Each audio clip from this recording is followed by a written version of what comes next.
Connect. Today I have a very special guest, but before we get into it, please like, comment, share, subscribe, because the channel is nothing without you. If you're new here, welcome. If you've been here since day one, thank you for being A1. As always, you are welcome here. And without further ado, go ahead and introduce yourself, please. Oh, I am Erica G, CEO of Greer Construction and Global Community Management, and also the curator and host of Unapologetically Speaking.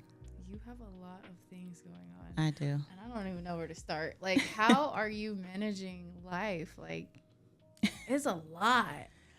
How are you managing this? The best I can. Honestly, they say that God doesn't put too much on your plate or more than you can handle. And I just have to stay reminded of that. Everything that I am involved in and everything that I'm doing are all things that I'm passionate about and things that I chose to do.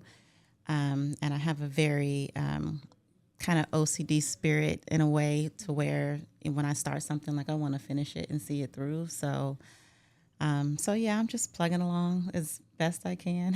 I love your answer because it's not fake. It's real. That's as real as possible. Yeah. Because I think most people, when they think about being CEO of anything, they're like, oh, freedom.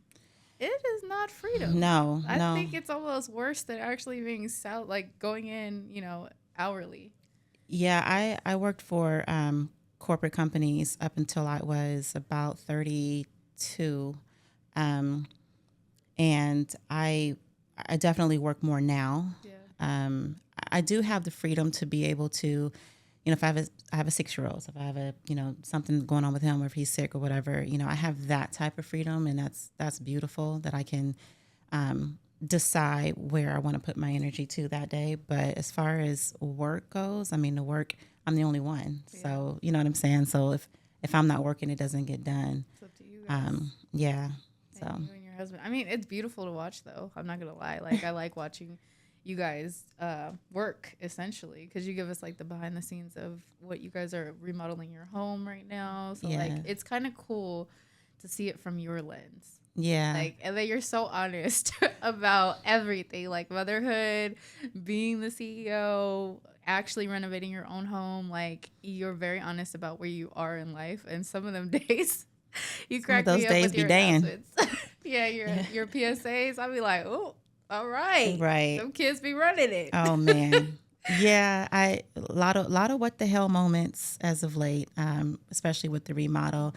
And then, it's funny that you said that it's cute and you like it, working with my husband, but it's we're just two different people and we just approach things differently. And it's funny because I've found myself lately okay, don't argue. We're saying the same thing. We're just saying it differently. And so just imagine being with someone and working with them all the time. So there's no break. That's how we've been in the house. So it works out. It works. That's my best friend. And we figure it out. But there are those moments where I'm just all right, just walk away.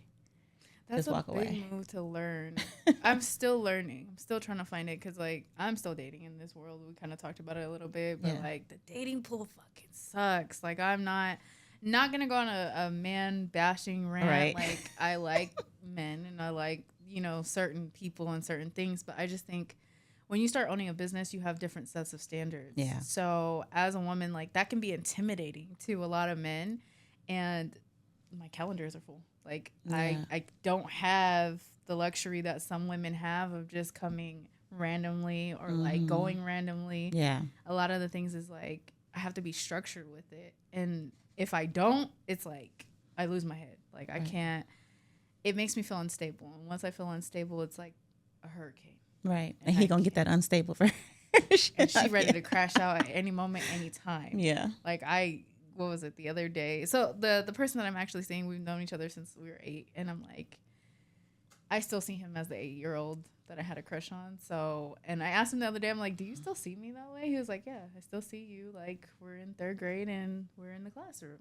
And it's we've had moments, in and out moments, but to meet each other at this point is kind of cool because he owns his own business and so do I. And it's kind of I don't have to explain things to him. Right.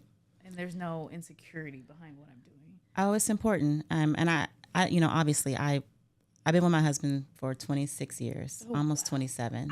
That's beautiful. So yeah, I'm not out in the dating world. I don't know. I won't even pretend to know, but I hear, what that's like. But I think that it is super important to, it's kind of a conundrum. Like, we don't want to feel like gold diggers or like you have this certain standard, or if he doesn't have X, Y, Z, then, you can't. But at the same time, if you don't date people who are like-minded, who are in the same grind as you, then eventually you're going to have that clash because they're not going to understand a busy calendar, you not being able to make that time. And then vice versa. If you aren't busy and he's super busy, you're going to spend a lot of time wondering why he's not making time for you. And, so I think that at some point, you do have to consider that. And a lot of people just kind of jumping into situations and you don't consider those things and how it's going to work out in, like in the long run. So that is nice for us. Like, he knows my calendar. I know his calendar. When I am overwhelmed and with things, like, he doesn't even have to ask, like, okay, I know what's on your plate and this is why you acting like that. You know what I'm saying? And give you grace a little bit. Right. So, but it's everything's difficult unless you work it, make it work. And, so that's what we do. We just make it work. And I think that in itself gives me hope. 'Cause I'm like, I like to talk to the married people, 'cause the married people are where I want to be. I only really talk to the people that are doing stuff that I want to do, or like that are where I want to be, because that influences how you are. Like, you are who you hang around. And if all you hang around are like, okay, excuse my language, but hoes, then that's all you're going to do. Yeah. Like, you're going to adapt to those behaviors. So I do like to talk to my married friends to make sure, one, I'm not tripping. Right. Two, that there's hope at the end of the tunnel. Like, I love talking to my married friends and they're like, yeah, no, fuck that. Like, leave that man alone. Or when they tell me, like, girl, that shit don't ever stop. Like, he will always be that way, even when you get married. I think whatever category people are in, you have to be careful of the advice that you take. There's a lot of married people out here moving very unmarried. Y'all in my DMs. Yeah. I'm telling y'all wives. But also too, a lot of people who just aren't living genuinely in general too. So, you kind of just have to go off of what you know and how you feel. And if something don't feel right, it's probably not right, But it is true about, I say this in business, like, if you hang around 5 people who aren't doing anything, you are bound to be the 6th person who's not doing anything. Exactly. So the opposite of that is, if you hang around 5 millionaires, you are bound to be the 6th. Exactly. So I guess with your analogy, you hang around 5 hoes, you're gonna be the 6th. I'm sorry to say, but I used to say it all the time. Don't be hanging out with your little fast ass friends. He used to say it all the time. There's a reason why our parents used to say that. Yeah, exactly. Or I'm not one of your friends. Like, it's just, it's very true. And even like, as I get older, I start to realize and relate to my parents a little more, because I'm like, damn, you guys are adults. Like, you guys are people having to deal with other people with little attitudes and little agendas, and like having to have that balance and still hide, like sometimes y'all just need a moment. Like, oh yeah. I mean, I give my kids the real. I just sent my kids, we have like this little group chat, and I sent them this group chat that said, the moms in 30 years trying to relate to their kids and talking to them using the words like, skibbity and all these. And my son replied back and he was like, shoot, that's you right now. That's you. That's how you talk to us right now. So they definitely get 1000% the real. Absolutely. I don't sugarcoat anything for them, because the world is not going to sugarcoat anything for them. You know what I'm saying? So, but at the same time, it's like, I have to remind, like, I'm responsible for these people. Little people. Yeah. Like, my sons are 24, 22, 20, and 6, but it still trips me out. 20 and 6? Girl, yes. Oh my God. Yeah, I lost my damn mind. Yeah.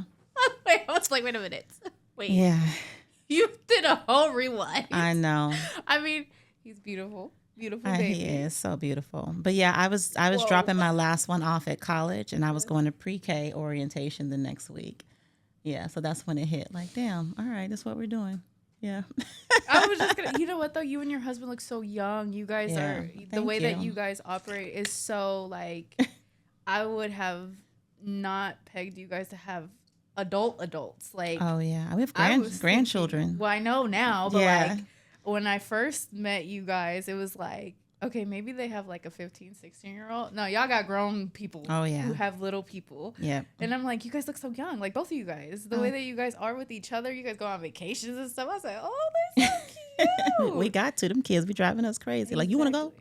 Book it. It's time to go. I want that one day. Okay, so what has been your most pivotal moment as both a CEO or maybe a podcast host? You can pick either or. Oh, gosh. Okay, so last year we got to build a house from ground up. That was beautiful, and not because I didn't think that we could do it, but just to see it all happen and to see it all come together the way it, and I still look at the pictures of the home and I'm going, we did that. So that was pretty pivotal, pivotal. Yeah, pivotal. Yeah. Okay. Whatever the hell that word. And podcasting, I'm just getting started. Yeah. But one thing that I am really proud of is just the fact that I started, because mentorship and being able to celebrate people moving authentically as themselves and unapologetically as themselves is something that is just so important to me. It took me a really long time in my life I think I've always kind of been unapologetic in a way. But I think to just really move that way, to not be afraid of failing, to not be afraid of, what this is going to look like to other people. So to me, that's a pretty big, it is. leap for me, and just being able to do it. And now that I'm in it, being consistent. And we were just talking about that, how hard it is to be consistent and to keep going. But I've received so much really good feedback, and it's been received really well. And people are asking me to do certain things that I don't think I would have been asked to do before if I hadn't put myself out there. So, so all of it to me is big. All of it to me is, wow, okay, this is happening. Yeah, you know what real. I'm saying? So, and you become like a mini celebrity. Right. People like they I'm on the Z list, but I'm working my way up. It's really a thing, and I don't think people understand it when they first get into podcasting, because a lot of the times people are just doing stuff just to do it, but when you really take it serious, it's a different ball game. Right. You start seeing what it actually can be for you. Oh, I've already had people approach me telling me they watched it and I'm just like, yep. You did? Like, oh, thank you. You know what I mean? Like, that's crazy. So it does happen. Or people who follow me like, man, I love your content. You know what I mean? I've been following you since, such and such date. And I'm like, wow, really? Like, I honestly, the PSAs was just like, I love, like, that is my favorite content that you push out. See, stuff like that. And I haven't, because of, we're in this remodel and we've got all these other things going on. I haven't been as consistent with it, but someone was just saying like, you need to bring that back. Like, that is my favorite thing that you do. And all of it is so real and raw. And, sometimes I post things and my husband's like, well, what happened to you today? What was that? Like, what was that about? And I'm like, it just came to, I was just thinking about it. Like, people need to hear that, so, it's all real and raw. I mean, I do have to say, like, as an interjection, y'all be putting pressure on people that still have normal lives. Like, we love content, but some days it's really hard. Like, it is. It's hard to live your normal life plus still cater to your social platforms. Yeah. You have to be normal too. Yeah. It doesn't stop. I have a confession, because, when social media really began to get popular and you started having all these people, like dating back to like Vine, right? And you had all these people doing all this content. And I used to be like, who has time for that? Like, just to be, just to be out there, just doing random stuff, like, and I used to kind of laugh at it, like, so now I think that's why content is so difficult for me, because I'm like, I know somebody sitting back like, what is she doing? You know what I'm saying? Like, I don't know. And I don't care. It does not matter. And I have just, I've seen so many amazing things happen for people, just from doing content alone. So, and a lot of business that we've picked up from doing content. So it really doesn't matter to me what other people see. Like, I'm going to keep doing what I do. But yeah, I mean, I did look at it that way, and it is still this cumbersome thing, this cloud that kind of hangs over you. Like, man, I haven't done any content in 3 days. Like my views are down and this is down and Facebook didn't cut me a check this month, as high as the check that cut me last month. Like, but when people understand, like, yeah, I'm getting paid. So there's a reason for it. You know what I'm saying? So. But I think it's easier to judge when you're on the other side because Absolutely. you don't know. Anything you don't know, you can judge because you don't know. And then once you're in it, it's like, okay, right. Now I understand why you need to do this or why I should do this. It's a big risk though. People don't weigh that when they're thinking about this. Well, and I think I weigh too how much of my life to expose and how much of my family and my child, to expose because there are weirdos and you know what I mean. And I had to cut off my messenger because I'm getting phone calls like in the middle of the night on Messenger. Like, why would you call somebody? I don't know you. You know what I mean? And it's just so I immediately when that happens, I'm like blocking people left and right. But it just kind of makes me think about, you see these movies and people being, stalked and you don't know who's watching. And so it's kind of eerie when people say, man, I've been following you since such and such time and I don't even know this person. So there's like good and bads to that too. Or people who will see me out with my son and it's like, Cameron, I see you online. And I'm like, oh, it's a little weird. Okay. You know what I mean? So I have to think about that too. Like it's a lot to balance and just, what do I put out there? And I'm super protective of my children. I'm that mom. So when things like that happen too, I kind of.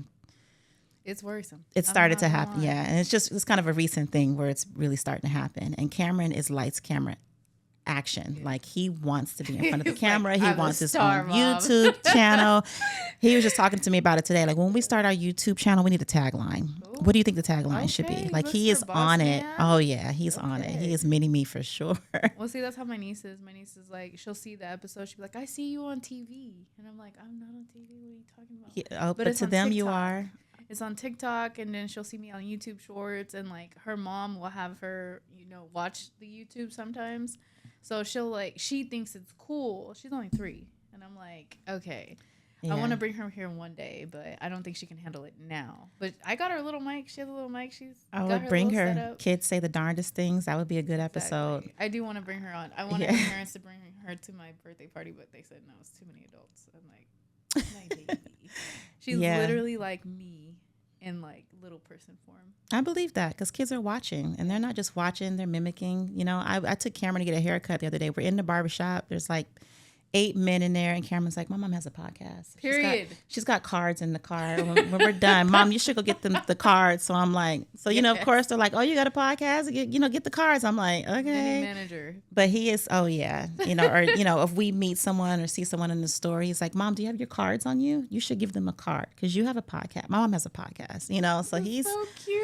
He's on it. But again, a lot of that is because he really is minded that way. Like he really wants to do that. I should start a podcast. I'm like, well, what would you talk about? Everything.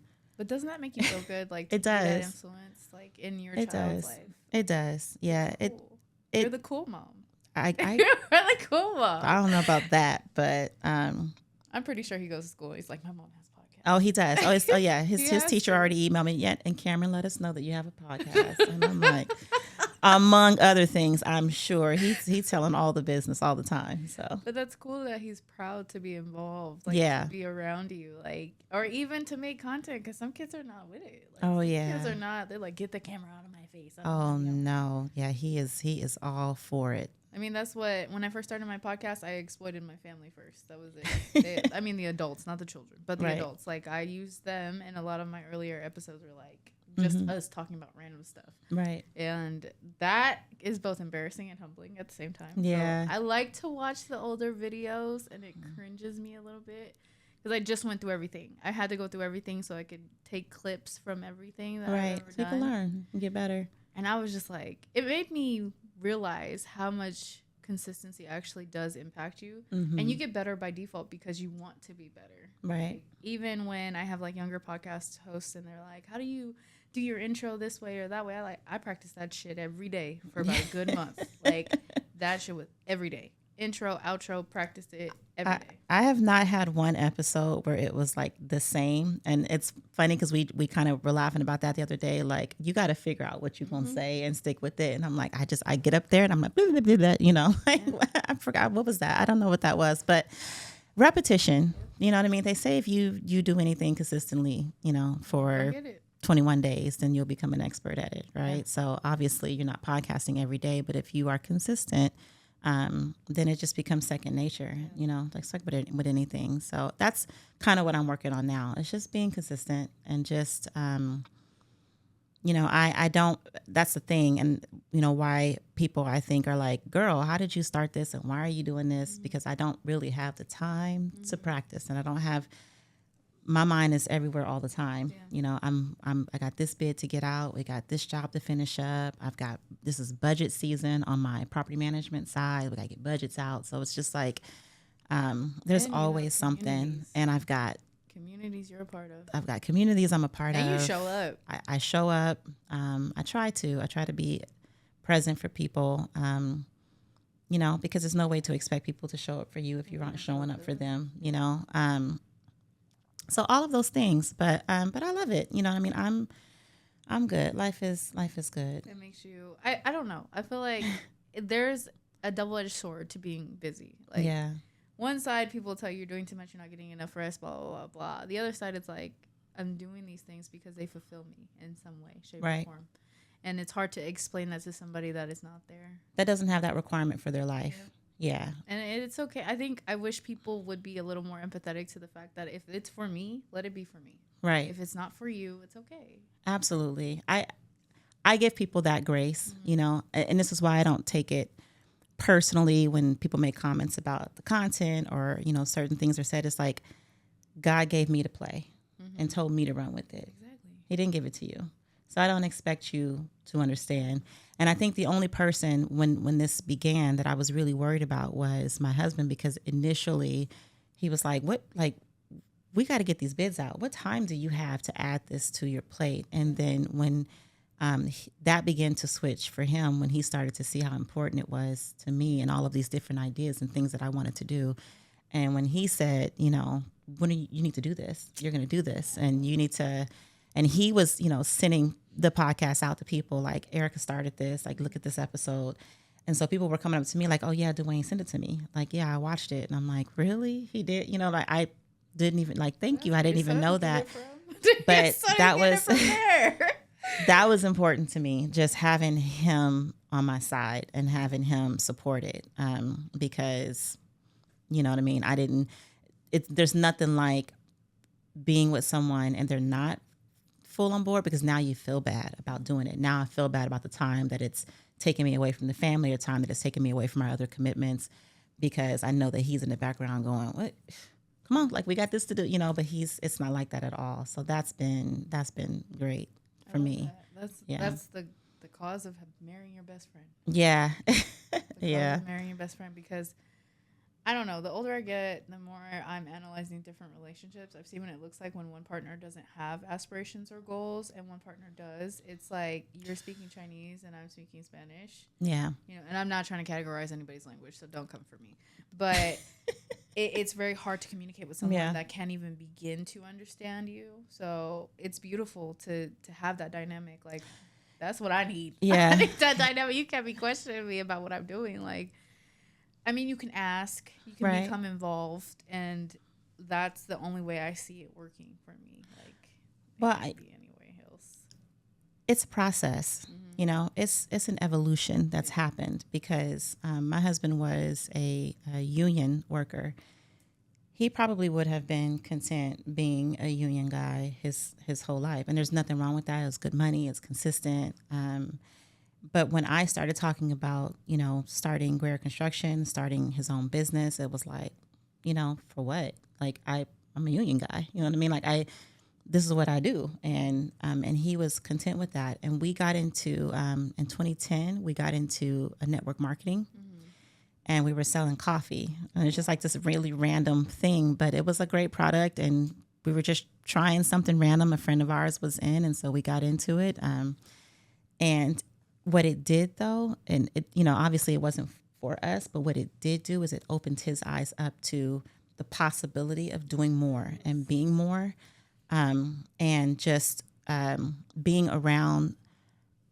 Again, you surround yourself with a certain group of people and you begin to see yourself in that room. And so I think with him and us being in those rooms and being around 20 something year old millionaires, and it was like, what are we doing wrong? You know what I'm saying? Maybe we're not going to sell coffee and we're not going to do network marketing. Like, that's definitely not for us, but we need to do something. Yeah. And we're not going to get there working the 9 to 5 and being a union guy. You know what I'm saying? So it definitely helped.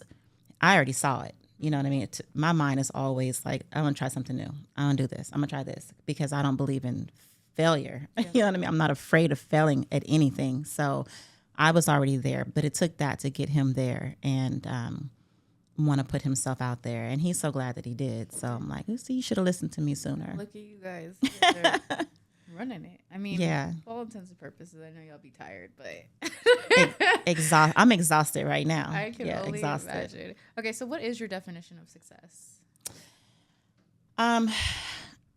That's a good question.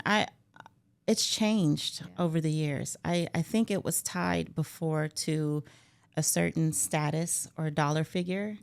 But for me, it's more just doing what you love to do, like being able to wake up and choose, I think is my definition of success. Watching my son succeed is I feel, I kind of shoulder everything. So as a mom, so if you are not doing well, if you are not succeeding, like, what do I need to do to push you to that? It doesn't matter how old you are. So for me, success is definitely watching them flourish in their own lane, outside of us, and being able to support themselves and watching them have out of the box ideas, watching them become entrepreneurs or just even aspiring to be that.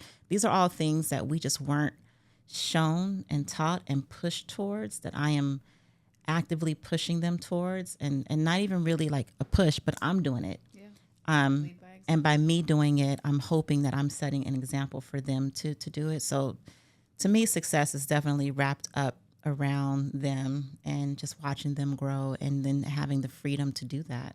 I love that. It sounds like they motivate you to be successful. They do. And I don't think they know that. You know what I mean? They sit back and they watch us and we work hard. But it's like, if I didn't have y'all, I wouldn't have to work this hard. Like, my life wouldn't be so damn expensive. So, that's number one. Expensive. But also, like, I want you to be contributing people in this world, which means that I have to be, right? I can't sit back and let certain things fly or live a certain way or do certain things. I have to make sacrifices all the time. And it's not because I just, am living above board or I'm just so perfect, but because I know that they're watching, and they're not just watching, they're mimicking if I have bad habits. And all of my bad habits, I feel like my kids have picked up, and I see it. Yeah. Like, okay. Don't looking at me. Don't there don't go. Do it. Don't like, there it go. Oh, don't do as I do. Do as I say. Do as I say. But I know that's not going to happen. No. So, typically no. Yeah. So I just, I just try to get better because I started all over again. So now I have another impressionable child. It's crazy. It is. Oh my gosh. I commend you. Okay. It is. And he's the boss. But he's like the only child now. Yeah, because he's a baby. Yeah. He's the only baby. You have an adult. Like, 20-year-old, he's grown. Like, he don't need you. Like, he needs you, but he don't need you for as much as Cameron needs for sure. You. For sure. Okay, so I do want to be respectful of your time, so we are going to ask one more question. Okay. Would you consider yourself successful? Why or why not? Oh, yes. I am a lot further along than I saw myself. When I was, I don't want to get emotional, but when I was 16, someone asked me, like, where do you see yourself at 21? And I didn't. I didn't see. I had so much going on and so many negative things that I was battling at that time. I didn't see a future for myself. So fast forward to now, to be where I am, this is the second home that we've purchased. I purchased my first home at 22. Oh my my gosh, that's exciting. So all of those things, and to be someone that my family can depend on, my family depends on me, not just my children and my husband, but my whole family, and I complain about it all the time, but I love that they know they can call me and I'm going to show up for them, or I'm going to pay what needs to be paid, or I'm going to do what needs to be done. It's not always monetary, but to me, that is I consider that successful. I am not where I want to be. I can tell you that. I'm not. I'm not done learning. I'm not done growing. I'm not done pushing myself to new limits. So I think when you think about that, people think, well, I'm not successful because I'm not where I want to be. So I'm not putting that kind of pressure on myself. I am very proud of what I've come from and the tools that I had and what I've been able to accomplish. So, that's yeah. Well, I don't know everything, but I must say you do have a beautiful life that you built. Thank you. And if nobody else told you, I am very proud of you. Thank you. It's a lot to risk and take time out of your already busy life to do this, like to do something unthinkable, because to people, they like to live in their comfort. And you've been doing it since I don't know when. Yeah. The leap that you're taking. Uncomfortable. Yes, but what's that saying they say? You have to be comfortable with being uncomfortable. Absolutely. Yeah. That's the only way to live, because if you're comfortable, you're stuck. You stop trying. Exactly. Yeah, for real. Well, thank you so much for your time. Of course. Please let my audience know where to find you. You can find me on Instagram at unapologetically_E, on YouTube, Unapologetically Speaking with Erica G, Facebook, Erica Lucky Greer. Thank you very much. Thank you. Okay, you guys, I will link all her information down below. And if you haven't subscribed, like, comment, share, all that good stuff. Thank you guys for watching. Bye, y'all.